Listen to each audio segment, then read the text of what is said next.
ഏറ്റവും പ്രിയപ്പെട്ട VS അച്യുതാനന്ദൻ അവർക്ക്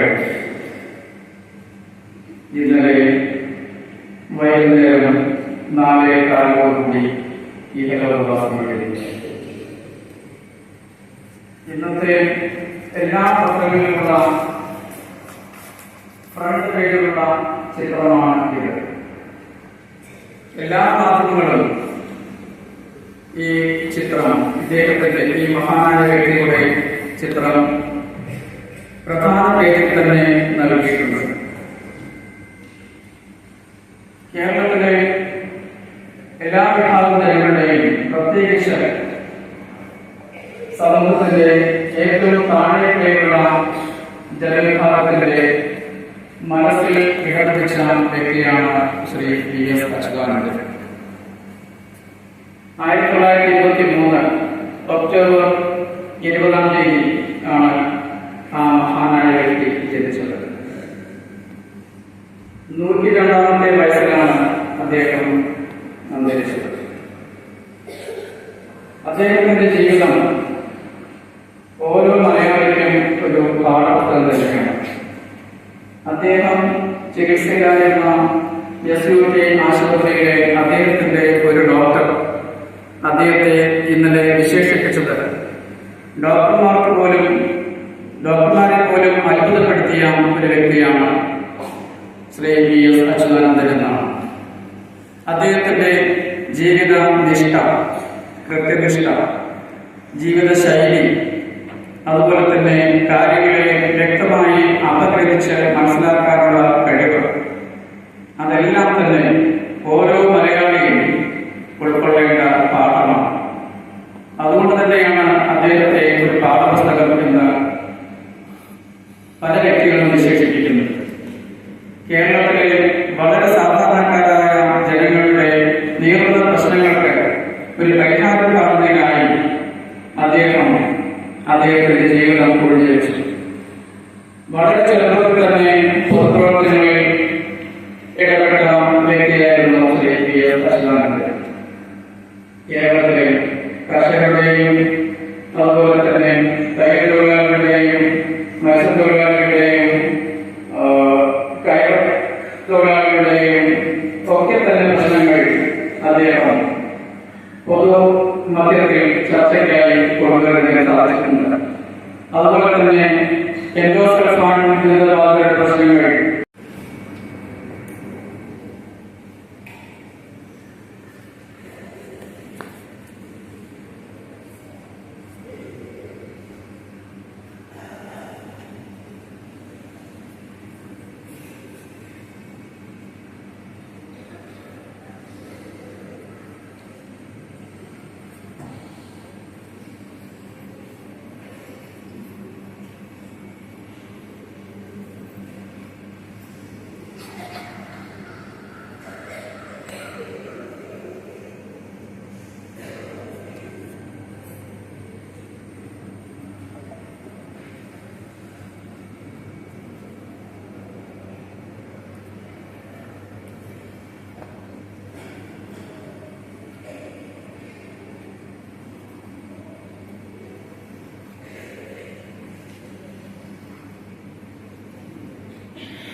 ആദരാഞ്ജലികളായി സ്കൂൾ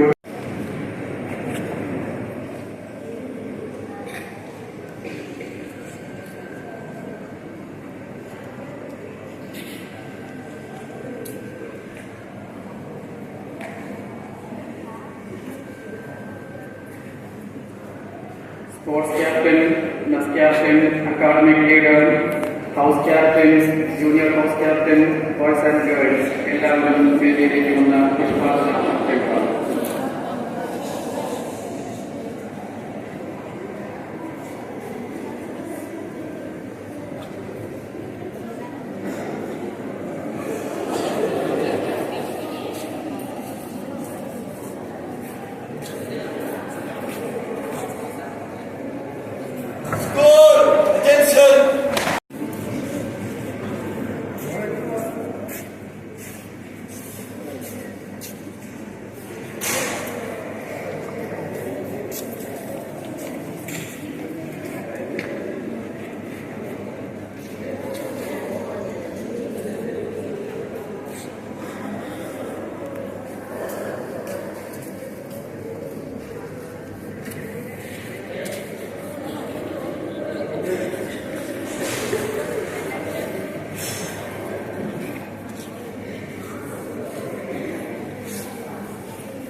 ഒരിക്കലും സുഗമമായിരുന്നില്ല.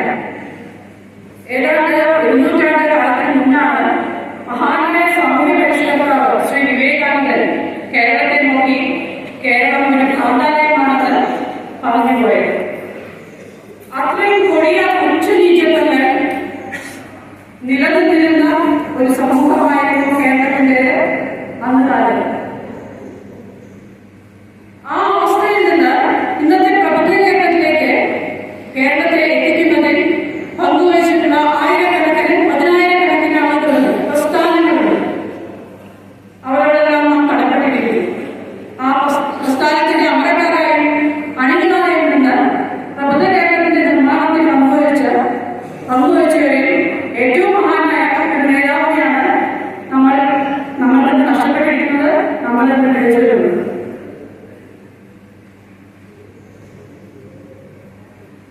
ശ്രീ അച്യുതാനന്ദൻ കേരളത്തിന്റെ ജനമനസ്സിലേക്ക് കടന്നു കയറിയ ഒരു രാഷ്ട്രീയ നേതാവായിരുന്നു.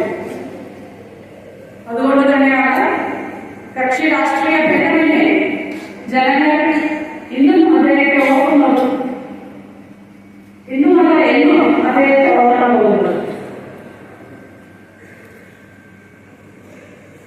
അധികാരത്തിന്റെ വലിയ പദവികളിലിരിക്കുമ്പോഴും അതൊന്നും അതുപോലെ അദ്ദേഹത്തെ പ്രലോഭിച്ചിരുന്നില്ല.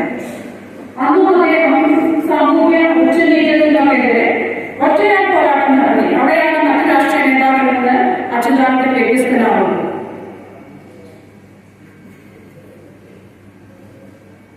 അദ്ദേഹത്തിന്റെ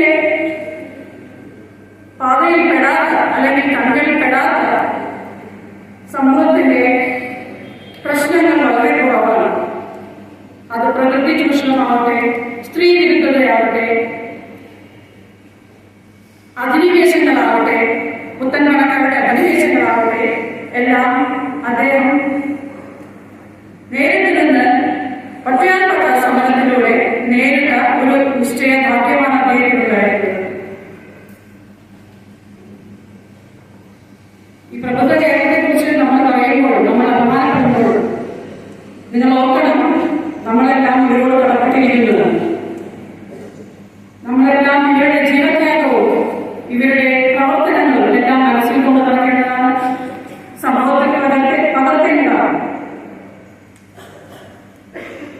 നമുക്ക് ആ മഹാനായ നേതാവിനെ അനുസ്മരിക്കാം.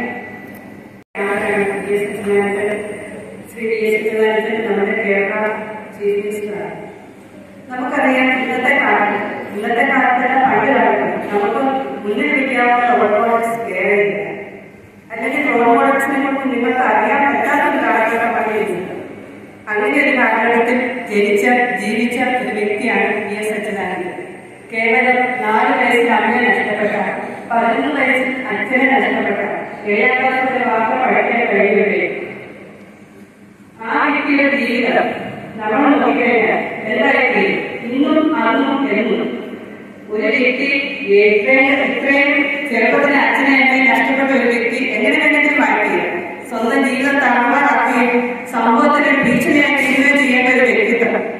പിന്നീട് ജോലിക്കടയിലും അത് കഴിഞ്ഞിട്ട് കയൽക്കാക്കലും ജോലി, ആ ജോലിയിലാണ് നമ്മൾ ജീവിക്കേണ്ടത് അല്ലെങ്കിൽ നമ്മൾ ചെയ്യേണ്ട കർമ്മം, അതിന്റെ വ്യാപ്തിയെ കുറിച്ചുള്ള തോന്നൽ. ഞാൻ ജീവിക്കേണ്ടത് പാവപ്പെട്ടവരായ തൊഴിലാളികളെ കുറിച്ച് ഞാൻ കേട്ടറിഞ്ഞ കുറച്ച് വാർത്തകൾ നിങ്ങളോട് പങ്കുവയ്ക്കാം. അദ്ദേഹത്തിന്റെ ചെറുപ്പത്തിൽ തന്നെ അമ്മ മരിച്ചുപോയി, കുറച്ച് കഴിയുമ്പോൾ തന്നെ അച്ഛനെ മരിച്ചുപോയി. അങ്ങനെ അനാഥത്വത്തിന്റെ നൊമ്പരവും ദാരിദ്ര്യത്തിന്റെ കയ്പ് നിറഞ്ഞതായിരുന്നു അദ്ദേഹത്തിന്റെ ജീവിതം. പിന്നീട് അദ്ദേഹത്തിന് 23 വയസ്സായപ്പോൾ 1946 അദ്ദേഹത്തിന്റെ ഏറ്റവും നല്ല ചെറുപ്പ സമയത്താണ് പുന്നപ്ര വയറ എന്ന് പറഞ്ഞ സമരം ഇവിടെ നടക്കുന്നത്. അത് ജന്മിതത്തിനെതിരായിട്ടും ദിവാൻ കാഴ്ചക്കെതിരായിട്ടുമായിരുന്നു. ആ സമയത്ത് ആ സമരത്തിൽ പങ്കെടുക്കുകയും പിന്നീട് അതിന്റെ പേരിൽ കൊടിയ മർദ്ദനങ്ങൾ സഹിക്കേണ്ടി വരികയും ചെയ്ത വ്യക്തിയാണ് ശ്രീ വി.എസ്. അച്യുതാനന്ദൻ. ആ മർദ്ദനങ്ങളുടെയും ആ പീഡനങ്ങളുടെയൊക്കെ ഒരു ചൂരുമായിരിക്കാം പിന്നീട് അദ്ദേഹത്തിന് ഇത്രയും കരുത്തുറ്റ തീരുമാനങ്ങൾ എടുക്കുവാനും എടുക്കുന്ന തീരുമാനങ്ങൾ ഉറച്ചു നിൽക്കുവാനും അദ്ദേഹത്തെ സഹായിച്ചത്. അദ്ദേഹം ഏത് തീരുമാനം എടുത്താലും, അത് പ്ലാച്ചിമടയിലെ കുടിവെള്ള പ്രശ്നമായാലും പിന്നീട് മറയൂരിലെ ചന്ദന കൊള്ളയായാലും, അത് മാത്രമല്ല സ്ത്രീകളോടും കുട്ടികളോടും ഒക്കെ നടക്കുന്ന അശരണരായ ആൾക്കാരോട് നടക്കുന്ന കൊടിയ പീഡനങ്ങളായാലും ഏതിനെതിരായാലും അവിടെ ഒരു തീരുമാനം അദ്ദേഹം എടുക്കുമ്പോൾ അദ്ദേഹം ഒരിക്കൽ പോലും തന്റെ ജാതിയോ മതമോ വർണ്ണമോ വർഗമോ പോരാട്ടത്തിനെതിരെ രാഷ്ട്രീയമോ പോലും അദ്ദേഹം നോക്കിയിട്ടില്ല. അതുകൊണ്ട് തന്നെയാണ് അദ്ദേഹത്തെ ജനനായകൻ എന്ന് പറയുന്നത്. സമരം തന്നെയായിരുന്നു അദ്ദേഹത്തിന്റെ ജീവിതം. അത് ഈ മരണം വരെ, അപ്പോൾ ഈ ജനിച്ച നിമിഷം മുതൽ അല്ലെങ്കിൽ ജനിച്ചതായ നിമിഷം മുതൽ മരിക്കുന്ന സമയം വരെ താൻ വിശ്വസിച്ച മനുഷ്യ നന്മ എന്നതിൽ നിന്ന് ഒരു ഇഞ്ച് പോലും പിന്നോട്ട് പോകാതെ അഭിമാനത്തോടുകൂടി വീര്യത്തോടുകൂടി ജനിച്ചു ജീവിച്ചു മരിച്ച വ്യക്തിയാണ് ശ്രീ വി.എസ്. അദ്ദേഹത്തിന്റെ മുന്നിൽ എന്റെ പ്രണാമങ്ങൾ. ഒളിമങ്ങാത്ത നക്ഷത്രമായ ശ്രീ വി.എസ്. അച്യുതാനന്ദൻ നക്ഷത്രങ്ങളുടെ കൂട്ടുകാരനായി കഴിഞ്ഞു. രാഷ്ട്രീയ വിശ്വാസ പ്രമാണങ്ങൾക്ക് അതീതമായ ഒരു സ്ഥാപനത്തിൽ നിന്നുകൊണ്ട് ജനങ്ങൾക്ക് വേണ്ടി ജീവിതം ഉരുളി വെച്ച ഒരു നേതാവിന്റെ ഓർമ്മകൾക്ക് മുമ്പിൽ ആദരാഞ്ജലി അർപ്പിക്കുമ്പോൾ എനിക്ക് കടന്നിരിക്കാൻ അവർക്ക് താല്പര്യമുണ്ട്. ജീവിത സായാഹ്നത്തിൽ ഒരു സംസ്ഥാനത്തിന് ചുക്കാൻ പിടിക്കുകയും അനേകം ജനക്ഷേമകരമായ കാര്യങ്ങൾ നടപ്പാക്കുകയും ചെയ്ത ഒരു മുഖ്യമന്ത്രിയായിരുന്നു ശ്രീ വി.എസ്. അച്യുതാനന്ദൻ. വിമർശനങ്ങളുടെ കുരമ്പുകളെ ധീരതയോടെ നേരിടുകയും സരസമായ സംസാര ശൈലിയിലൂടെ ആ വിമർശനങ്ങളുടെ തന്നെ മുനിയൊടുക്കുകയും ചെയ്ത ഒരു സവിശേഷ വ്യക്തിത്വമായിരുന്നു വി.എസ്. അതീവ ലളിതമായ ഒരു ജീവിതശൈലിയിൽ നിന്നുകൊണ്ട് ഒരു സംസ്ഥാനത്തെ വലിയ പുരോഗതിയിലേക്കും സാമൂഹ്യ പരിഷ്കാരങ്ങളിലേക്കും നയിക്കുവാൻ അദ്ദേഹത്തിന് സാധിച്ചു. ഇത്തരത്തിൽ നമ്മൾ ഓർത്തിരിക്കേണ്ട ഒരു കാര്യം,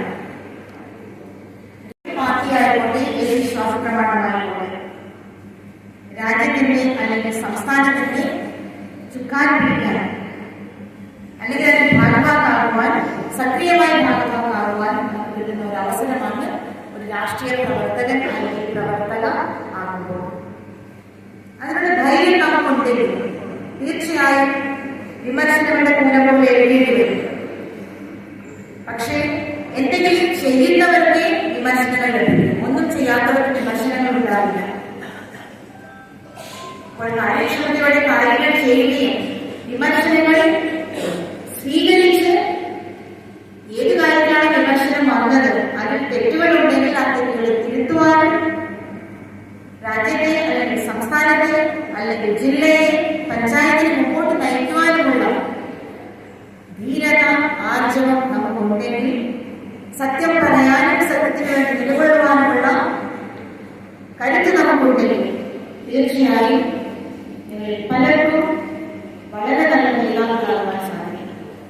രാഷ്ട്രീയമായിട്ട് നിങ്ങളുടെ മറ്റൊരു ചോയ്സ് നിങ്ങളുടെ JEE, നീറ്റ്, ക്ലാസ്, NDA തുടങ്ങിയവയോടൊപ്പം സക്രിയ രാഷ്ട്രീയം കൂടി നിങ്ങളുടെ ഏറ്റവും പ്രിയപ്പെട്ട ഓപ്ഷൻസിലൊന്നായിരിക്കും.